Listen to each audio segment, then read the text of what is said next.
ఎడబాయక, ఆయన మాట తప్పని వాడు, ఆయన నీకు మార్గమును చూపే గొప్ప రక్షకుడు. హల్లెలూయా. అయితే మనం జ్ఞాపకం చేసుకోవాల్సింది ఏంటంటే, చూడండి, యోనతాను హృదయము దావీదు హృదయం ఏమైందంటే కలిసిందన్నారు. వాళ్ళిద్దరు ప్రాణ స్నేహితులు అన్నారు. ఆ ప్రాణ స్నేహితుడే ఇప్పుడు ఏమవుతున్నాడు, దావీదుని చంపేదానికి రెడీ ముందుకు వస్తూ ఉన్నాడు. అయితే చూడండి, ఈ లోకంలో పరిస్థితులు ఇదే విధంగా ఉంటాయి. ఒకవేళ నువ్వు ఎక్కువగా బ్రతికినా కూడా నీ స్నేహితుడు ఏమవుతాడు, చూసి దాన్ని ఓర్చుకోలేడు. కానీ పరలోకంలో ఉన్న ఆ స్నేహితుని కానీ నువ్వు స్నేహితుడిగా చేసుకుంటే, ఆయన రక్తంలో నువ్వు కడగబడితే, ఆయన రక్షణ భాగ్యము నువ్వు పొందుకుంటే, ఆయన ఎప్పుడు నీకు ఒక కంచిలాగా ఉంటాడు, ఒక ఆశ్రయ దుర్గముగా ఉంటాడు. ఆయన నీ చుట్టూ దేవదూతలను కావాలొస్తాడు. ఎందుకనంటే నీ హృదయమును ఆయనకు దయచేస్తావు. హల్లెలూయా. ఆయన నీ కొరకు ప్రాణం పెట్టాడు.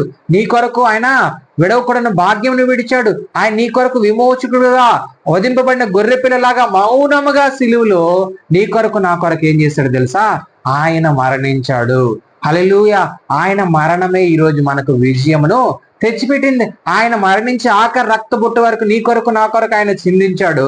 ఆ చిందించిన రక్త బుట్ట ఈరోజు నిన్ను నన్ను ఏం చేస్తూ ఉంది, పాపంలోకి పడిపోకుండా, నరకంలో పడిపోకుండా ఆయన నిన్ను నన్ను రక్షిస్తూ ఉన్నాడు. అయితే ఇప్పుడు వరకు నువ్వు ఈ లోకంలో ఒకవేళ ఎంతో మంది స్నేహితుల్ని వాళ్ళని ప్రేమించుంటావేమో, వాళ్ళతో స్నేహం చేస్తూ ఉంటావేమో, వాళ్ళు ఒకవేళ నిన్ను మోసం చేసి ఉంటారేమో, ఒకవేళ నిన్ను చంపాలని చూసి ఉన్నారేమో.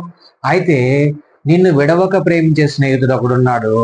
ఆయనే పరలోకంలో నుంచి ఆయన 2 చేతులు చాచుకొని, ప్రయాసపడి భారము సమస్త జనులారా నా యొద్దకు రండి, నేను మీకు విశ్రాంతిని ఇస్తానని చెప్తూ ఉన్నాడు. ఆయన దగ్గరికి వస్తే నీకు విశ్రాంతి వస్తుంది. ఆయన దగ్గరికి వస్తే నీకు రక్షణ భాగ్యం వస్తుంది. ఆయన దగ్గరికి వస్తే ఆయన నిన్ను విడవక ప్రేమిస్తాడు. ఆయన విడవక ప్రేమిస్తాడు. చూడండి, ఈ లోకంలో ఎంతో మంది స్నేహితులు కొద్ది రోజులు స్నేహం చేస్తారు, వెంటనే విడిపోతూ ఉంటారు.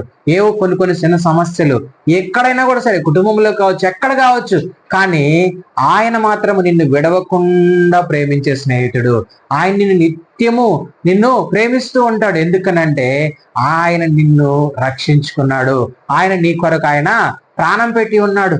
ఈ లోకంలో ఉన్న స్నేహము, లోక స్నేహం ఏంటి, లోక జ్ఞానం కావచ్చు, లోకంలో ఉన్న స్నేహం కావచ్చు, ఇవేవి కూడా నిన్ను రక్షించలేవు. ఇవేవి నిన్ను పరలోకానికి తీసుకెళ్ళలేవు. కానీ పరమాత్ముడైన నజరేయుడైన యేసు క్రీస్తు ప్రభు వారిని నువ్వు స్నేహితుడిగా చేసుకుంటే ఖచ్చితంగా ఆయన నిన్ను నీ ఆత్మకు రక్షణ కాపుదలనిచ్చి, ఒకవేళ ఈ శరీరం మృతతుల్యం అయిపోయి మరణించినా కూడా సరే, నీ ఆత్మను మాత్రం ఆయన సన్నిధానంలోనికి తీసుకుంటాడు. అంత గొప్ప స్నేహితుడు ఈ లోకంలో